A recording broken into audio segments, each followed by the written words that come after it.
الحمد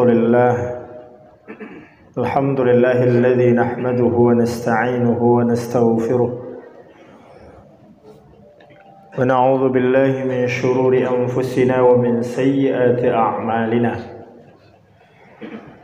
من يهد الله فلا مضل له ومن يضلل فلا هادي له أشهد أن لا إله إلا الله وحده لا شريك له وأشهد أن محمدا عبده ورسوله لا نبي بعده اللهم صل وسلم على نبينا وحبيبنا ومولانا محمد وعلى آله وصحبه أجمعين فيا عباد الله أوصيكم وإياي بتقوى الله فقد فاز المتقون واسمعوا ما قال الله تعالى في كتابه الكريم أعوذ بالله من الشيطان الرجيم بسم الله الرحمن الرحيم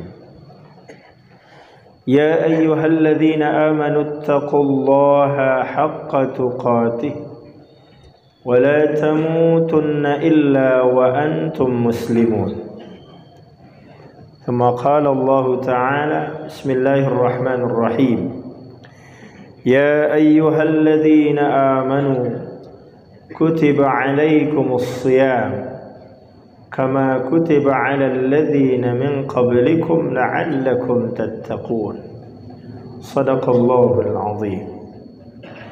Kaum muslimin sidang jemaah Jumat rahimakumullah, puji dan syukur mari senantiasa kita persembahkan kepada Allah beserta salawat dan salam buat baginda Rasulullah sallallahu alaihi wasallam. Allahumma salli ala Muhammad wa ala ali Muhammad. Kaum muslimin sidang jemaah Jumat rahimakumullah, insyaallah tidak sampai 1 minggu lagi kita akan kembali dipertemukan oleh Allah Subhanahu wa taala dengan Sayyidus Syuhur, penghulu seluruh bulan, bulan istimewa yang kita kenal dengan Syahrul Ramadan, yaitu bulan Ramadan.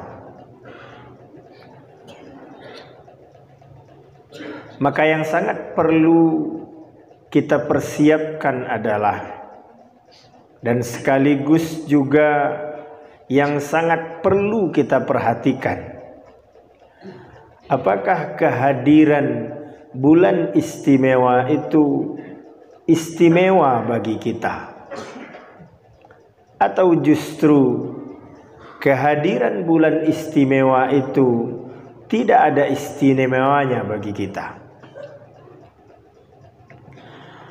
Apa di antara maksud tidak ada istimewanya? Karena kehadiran bulan itu tidak memberikan dampak perubahan kepada kita. Kehadiran bulan itu tidak meningkatkan kualitas diri kita di mata Allah Subhanahu wa taala. Maka ketika itu yang terjadi, maka berarti keistimewaan bulan itu hanya terletak pada namanya. Tetapi bagi diri kita bulan itu tidak istimewa. Maka wajar Rasulullah sallallahu alaihi wasallam dalam sebuah hadisnya mengatakan, bu'dan, celaka orang yang mendapati Ramadan, bu'dan liman adraka Ramadan falam yufarlah. Celaka orang yang mendapati bulan Ramadan, yang hidup di bulan Ramadan, tapi dia tidak mendapatkan ampunan dari Allah Subhanahu wa taala. Kenapa? Karena salah satu makna kehadiran Ramadan itu, salah satu tujuan dihadirkannya Ramadan itu adalah agar kita mendapatkan ampunan dosa, agar kita bisa kembali kepada kesucian, agar bisa kita kembali kepada fitrah, dan tentunya juga mengantarkan kualitas kita menjadi orang-orang yang bertakwa.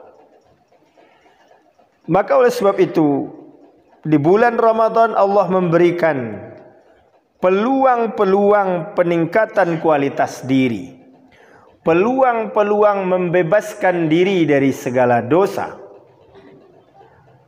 Maka akan sangat rugi kita ketika peluang itu tidak kita manfaatkan.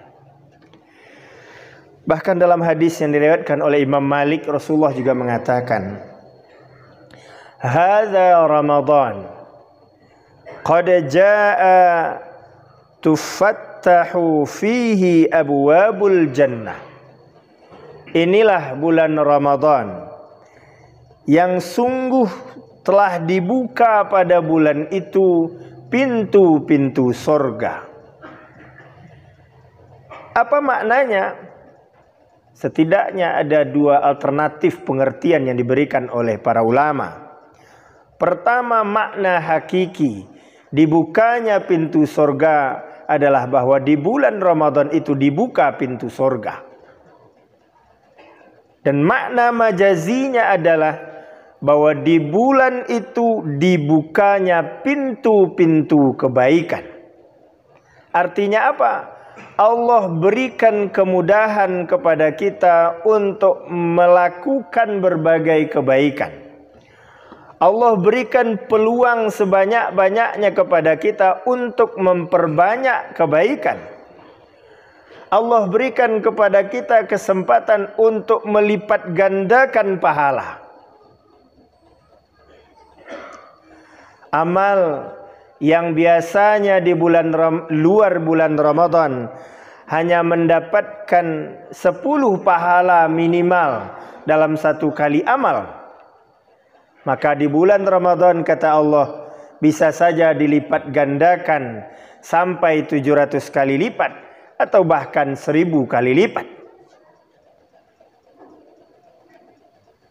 Kemudian sebaliknya, di bulan Ramadan juga tughallaku fihi abwabun nar. Ditutup pada bulan itu pintu-pintu neraka. Yang maknanya secara majazi juga bahwa pada di bulan itu ditutup pintu-pintu kemaksiatan. Peluang-peluang kemaksiatan diminimalisir.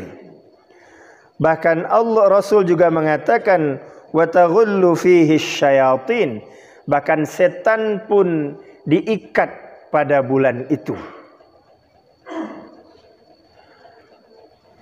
Maka kalau seandainya di bulan itu amal kebaikan kita masih minim, di saat sudah dibukakan pintu selebar-lebarnya, atau ternyata di bulan itu kita juga masih bermaksiat atau lebih senang maksiat, di saat setan sudah dibelenggu, maka perlu kita pertanyakan siapa sesungguhnya yang setan itu. Karena kejahatan dan kemaksiatan itu bisa terjadi karena dua motivator, dua pengaruh. Pertama, pengaruh eksternal, yaitu syaitan dari kalangan jin yang membisikkan kemaksiatan kepada kita. Dan yang kedua, kejahatan itu juga bisa terjadi dari pengaruh internal, dari diri kita sendiri atau hawa nafsu kita. Maka di saat Allah sudah mengatakan bahwa Ramadan itu setan itu sudah dibelenggu, maka maknanya setan-setan dari luar diri kita, godaan-godaan eksternal itu sudah dikunci, bahkan diikat oleh Allah, tetapi masih melakukan maksiat, maka berarti kemaksiatan kita itu betul-betul datang dari dalam diri kita. Karena memang di dalam Al-Quran Allah juga mengatakan bahwa syaitan itu ternyata bukan jin saja, manusia pun tidak sedikit yang juga berfungsi atau bahkan menjadi syaitan. Karena prinsipnya syaitan itu alladzi waswisu fi sudurin nas, adalah makhluk yang selalu mengajak kepada kemaksiatan, membisikkan yang buruk dalam diri manusia. Minal jinnati wan nas, ada dari kalangan jin dan ada juga dari kalangan manusia. Maka di saat pintu kebaikan sudah dibuka, janji-janji pahala yang luar biasa sudah disampaikan, sebaliknya pintu neraka ditutup, syaitan dibelenggu, masih tidak semangat kita beramal. Lalu apa sesungguhnya yang bisa kita tunggu agar kita bisa semangat beramal? Makanya Rasulullah juga dalam lanjutan hadis itu mengatakan, bu'dan, celakalah orang liman adraka Ramadan, yang dia mendapati Ramadan, yang dia hidup di bulan Ramadan, falam yufarlah, tapi dia tidak mendapatkan ampunan dari Allah Subhanahu wa taala. Lalu Rasul juga mengatakan, id lam yufarlah famata, kalaulah di bulan Ramadan kita masih juga tidak mendapat ampunan, lalu kapan kita kira-kira akan mendapatkan ampunan? Di bulan yang keutamaannya besar dalam beramal kita tidak semangat, lalu kapan kita akan semangat? Di bulan yang janji terhadap ampunan Allah luar biasa, kita juga tidak semangat mengejar ampunan itu, lalu kapan kita lagi akan semangat? Di bulan Ramadan Allah melalui Rasulnya janjikan, pertama umpamanya, an shama ramadhana imanan wa ihtisaba ghufira lahu ma taqaddama min dhanbi. Siapa yang puasa dengan dasar iman dan perhitungan, ghufira lahu ma taqaddama min dhanbi, diampuni semua dosanya yang telah lalu, itu diputihkan oleh Allah. Dalam hadis lain Rasulullah juga mengatakan, man qama Ramadan, siapa yang melaksanakan qiyamu Ramadan, memaksimalkan ibadahnya di malam hari bulan Ramadan, ghufira lahu ma taqaddama min dhanbi, juga diampuni dosanya yang telah lalu.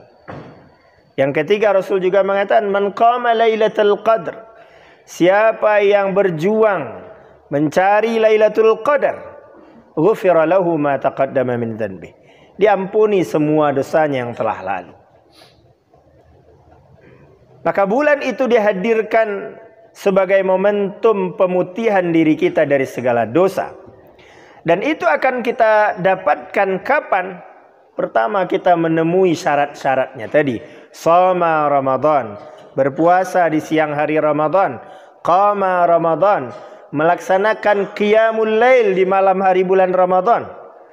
Bahkan qama lailatul qadr, berjuang di 10 hari terakhir Ramadan. Maka ketika itu kita penuhi peluang pertama untuk mendapatkan ghufira lahu ma taqaddama min dhanbi. Tapi kalau hanya 5 hari atau 10 hari Ramadan saja kita yang bisa bertahan, fenomena yang umum terjadi hari ini, 10 hari Ramadan masjid pada ramai, bahkan 5 hari pertama penuh sesak. Tapi ketika masuk 10 hari kedua, sudah signifikan pengurangannya. Bahkan ketika masuk 10 hari ketiga, hampir sama kondisinya dengan sebelum Ramadan. Padahal puncak keutamaan Ramadan itu terletak di 10 hari terakhir itu. Qama lailatul qadr, dengan memaksimalkan ibadah di 10 hari terakhir. Maka andaikan kita hanya di 10 hari pertama bisa bertahan, hari kedua sudah gugur, apalagi 10 hari ketiga, maka itu sebenarnya tanda-tanda bahwa kita tidak akan mendapatkan apa-apa dari Ramadan itu. Sehingga hasilnya apa? Secara makro dapat kita lihat indikator betapa banyak orang yang rugi di dalam Ramadan itu dan tidak mendapatkan apa-apa. Kalaulah sebelum Ramadan masjidnya berjamaahnya satu saf dari kaum bapak, selama Ramadan 2, 3 atau 4 saf, dan begitu Ramadan berakhir kembali lagi satu saf, itu menandakan banyak yang gagal. Karena apa? Karena tidak ada perubahan, tidak ada peningkatan kualitas, dan bahkan juga mungkin tidak ada ampunan. Karena apa? Karena ampunan pertama akan kita dapat dengan memaksimalkan ibadah, dan yang kedua, ampunan akan kita dapat dengan memaksimalkan istighfar dan taubat kepada Allah Subhanahu wa taala. Maka momentum Ramadan, khususnya momentum di 10 hari terakhir atau momentum di waktu sahur, waktu sepertiga malam terakhir, itu adalah momentum pembersihan dosa. Momentum kita memperbanyak istighfar dan mohon ampun kepada Allah. Maka sangat celaka juga orang ketika di waktu sahur justru maksiat yang dia lakukan. Menonton TV, melihat berbagai siaran-siaran yang sama sekali tidak bermanfaat, atau bahkan mempertontonkan aurat, apakah itu di TV, di HP dan segala macam, maka itu juga termasuk orang-orang yang celaka. Karena justru di saat ampunan itu dibuka, di saat itu ternyata dia berbuat dosa. Maka wajar Rasulullah mengatakan, bu'adan, celakalah orang di saat ampunan itu diobral, dimudahkan oleh Allah. Ibarat hutang, peluang pelunasan hutang itu 100%, bisa 0, kembali ke titik 0, tapi tidak kita ambil, tidak kita perjuangkan. Maka wajar Rasulullah mengatakan celaka kita. Kenapa celaka? Di ujung hadis tadi dikatakan, kalaulah di bulan yang mulia ini, di bulan yang harganya murah ini, di bulan yang Allah berikan kemudahan ini, kita tidak dapat, lalu di bulan yang lebih sulit, di bulan yang harganya ampunan itu mahal, maka tentu tidak akan kita dapatkan juga. Maka kaum muslimin sidang jemaah Jumat rahimakumullah, mari kita persiapkan diri dan betul-betul kita manfaatkan momentum kehadiran Ramadan itu. Pertama, untuk peningkatan kualitas diri kita untuk masa depan. Dan yang kedua, untuk pembersihan diri kita dari segala dosa dan salah di masa lalu. Maka di saat dosa masa lalu kita sudah terhapuskan, kemudian ada peningkatan kita di masa depan, maka di saat itulah kehadiran Ramadan baru akan menjadi istimewa bagi kita. Fa'tabiru ya ulil absar la'allakum turhamun.